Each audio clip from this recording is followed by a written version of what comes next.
Ici, nous sommes à Koronti, dans la commune de Kaloum.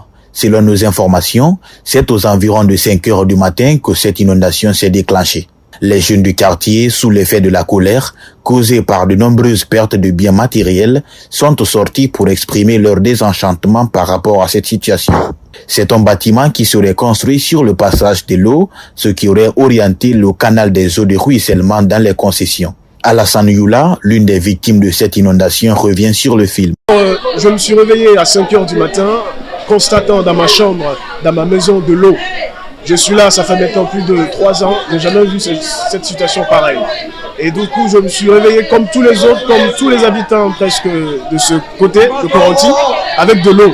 Nous sommes fâchés ce matin. Pourquoi? Parce que là où l'eau doit vraiment se retrouver, et on a construit là-bas, et l'eau ne parle plus, l'eau stagne quelque part, et nous, nos maisons sont automatiquement inondées. Plus loin, il pointe du doigt l'État guinéen en complicité avec une société d'être les seuls responsables de ce qui les arrive, avant de les inviter à prendre leurs responsabilités. On pouvait dire oui, c'est une cause naturelle, mais ce n'est pas naturel. Pourquoi? Parce qu'il y a eu des gens qui ont posé des actes, et ces actes ont fait qu'aujourd'hui, nous nous retrouvons avec ces pertes. Ce que je dirais à l'État, également au gouvernement, c'est trouver solution à cela. Dire à la société qui a construit là où l'eau doit passer, soyez responsables. Les gens ont perdu leur matériel aujourd'hui. Arrêtez cette construction où il faut démolir la construction. Pourquoi? Parce que c'est notre vie qui est en danger.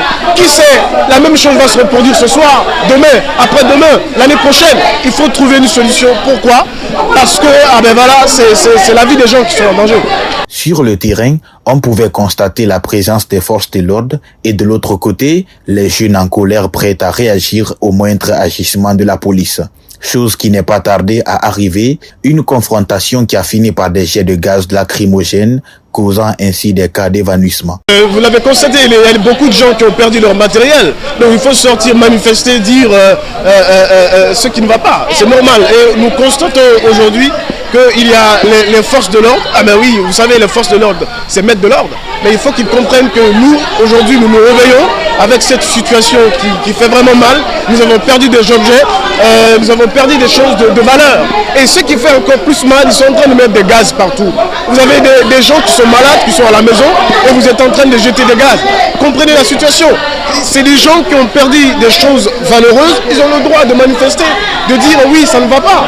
Lorsque nous quittions les lieux, les jeunes étaient toujours dans la rue, mais de l'autre côté, la police était aussi présente en essayant de calmer la situation.